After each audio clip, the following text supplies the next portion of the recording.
Domain അല്ലെങ്കിൽ website address by ചെയ്യുമ്പോൾ most common ആയിട്ട് വരുത്തി വെക്കുന്ന 5 മിസ്റ്റേക്കുകളെ കുറിച്ചാണ് ഇന്ന് ഡിസ്കസ് ചെയ്യുന്നത്. നമ്പർ 1 എന്ന് പറയുന്നത്, നിങ്ങൾ മേടിക്കാൻ ഉദ്ദേശിക്കുന്ന ഡൊമൈൻ അല്ലെങ്കിൽ വെബ്സൈറ്റ് അഡ്രസ് നിങ്ങളൊന്ന് ഗൂഗിൾ ചെയ്ത് നോക്കുക. ഫോർ എക്സാമ്പിൾ പറയുകയാണെങ്കിൽ ജെൻസിസ് മാത്രം അടിച്ചാൽ മതി. അങ്ങനെ അടിക്കുന്ന സമയത്ത് .org വരാം, ഫിനാൻഷ്യൽ ആപ്ലിക്കേഷന്റെ വരാം. ചിലപ്പോൾ ഒരു ബിസിനസ് ഫോക്കസ് ചെയ്ത് നടത്തുന്ന സെർച്ച് ചിലപ്പോൾ മറ്റൊരു ബിസിനസ്സിലേക്കായിരിക്കും ആ വെബ്സൈറ്റ് എത്തപ്പെടുക, അല്ലെങ്കിൽ യൂസേഴ്സ് എത്തപ്പെടുക. ഡൊമൈൻസ് മാത്രമല്ല, ഇൻസ്റ്റാഗ്രാമോ ലിങ്ക്ഡിനോ യൂട്യൂബോ ഹൈ സബ്സ്ക്രൈബേഴ്സ് ഉള്ള പേജുകൾ ഉണ്ടെങ്കിൽ അത് ഒഴിവാക്കുക, അല്ലെങ്കിൽ കൺഫ്യൂഷൻസ് ക്രിയേറ്റ് ചെയ്യപ്പെടും. എസ്പെഷ്യലി ഏത് കൺട്രിക്കകത്താണോ അവിടെ തന്നെ ഉണ്ടെങ്കിൽ അത് മാക്സിമം അവോയ്ഡ് ചെയ്യുക. നമ്പർ 2 എന്ന് പറയുന്നത്, കോംപ്ലിക്കേറ്റഡ് ആയിട്ടുള്ള ഡൊമൈൻ നെയിംസ് ചൂസ് ചെയ്യാതിരിക്കുക. അതായത് ചിലപ്പോൾ നിങ്ങളൊരു മെഡിറ്റേഷൻ ആയിരിക്കും ചെയ്യുക, meditation and sleep stories app.com എന്നൊക്കെ പറഞ്ഞ് വളരെ നീളത്തിലുള്ള ഡൊമൈനുകൾ ഉപയോഗിക്കുന്നതിന് പകരം സിമ്പിൾ 1 or 2 വേർഡ് calm.com എന്നോ അല്ലെങ്കിൽ 1 or 2 വേർഡുകൾ ഉപയോഗിക്കുന്നതാണ് ഏറ്റവും ബെസ്റ്റ്. കാരണം നീളം കൂടുന്നതോറും എന്ത് പറ്റും, കൺഫ്യൂഷൻ കൂടും, ഓർമ്മയിൽ നിൽക്കില്ല, മിസ്റ്റൈപ്പിംഗ് വരാം. നമ്പർ 3 എന്ന് പറയുന്നത് റോങ് ആയിട്ടുള്ള TLD സെലക്ഷൻ ആണ്. TLD അല്ലെങ്കിൽ എക്സ്റ്റൻഷൻ അങ്ങനെ പറഞ്ഞാൽ ചിലപ്പോൾ മനസ്സിലാവണമെന്നില്ല. നിങ്ങൾ .com, .org,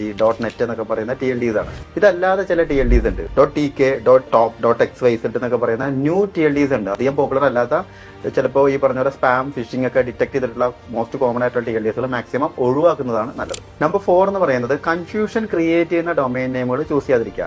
ഇപ്പോൾ ഉദാഹരണത്തിന് flickr.com എന്ന് പറഞ്ഞാൽ നിങ്ങൾ പെട്ടെന്ന് ഓർക്കുന്നത് FLICKR ആയിരിക്കും, ചിലടത്ത് FLICKER.com ആയിരിക്കാം. അങ്ങനെ വരുന്ന സമയത്ത് എന്ത് പറ്റും, ആളുകൾ ടൈപ്പിംഗ് എറർ വരുത്തി മിസ്ലീഡ് ചെയ്യാൻ സാധ്യത കൂടുതലാണ്. അപ്പോൾ ചിലത് getflow.com, ചില ആൾക്കാർ GETFLOW.com അടിക്കാം, ചിലര് GETFLOWW.com എന്ന് അടിക്കാം. അപ്പോൾ ഡബിൾ ലെറ്റേഴ്സ്, കൺഫ്യൂസിംഗ് ആയിട്ടുള്ള ലോജിക്കലി റെലവന്റ് ആയിട്ടുള്ള ഡബിൾ ലെറ്റേഴ്സ് ഒഴിവാക്കുന്നത് നന്നായിരിക്കും. നമ്പർ 5, ഒരു 5 വർഷമൊക്കെ കഴിഞ്ഞ് റിന്യൂ ചെയ്യാത്ത ഡൊമൈനുകൾ വീണ്ടും അവൈലബിൾ ആകുന്ന ഒരു ട്രെൻഡ് ഉണ്ട്. അങ്ങനെ വരികയാണെങ്കിൽ നിങ്ങൾ എന്ത് ചെയ്യണം, archive.org എന്ന് പറഞ്ഞ സൈറ്റിൽ പോയി കഴിഞ്ഞാൽ നിങ്ങൾക്ക് ചിലപ്പോൾ അതിന്റെ പാസ്റ്റ് ഹിസ്റ്ററി ഐഡന്റിഫൈ ചെയ്യാൻ പറ്റും. അവിടെ ചെന്ന് ചെക്ക് ചെയ്തിട്ട് അത് നേരത്തെ രജിസ്റ്റർ ചെയ്തിട്ടില്ല എന്ന് ഉറപ്പ് വരുത്തിയതിനു ശേഷം ബൈ ചെയ്യാനായിട്ട് ശ്രമിക്കുക.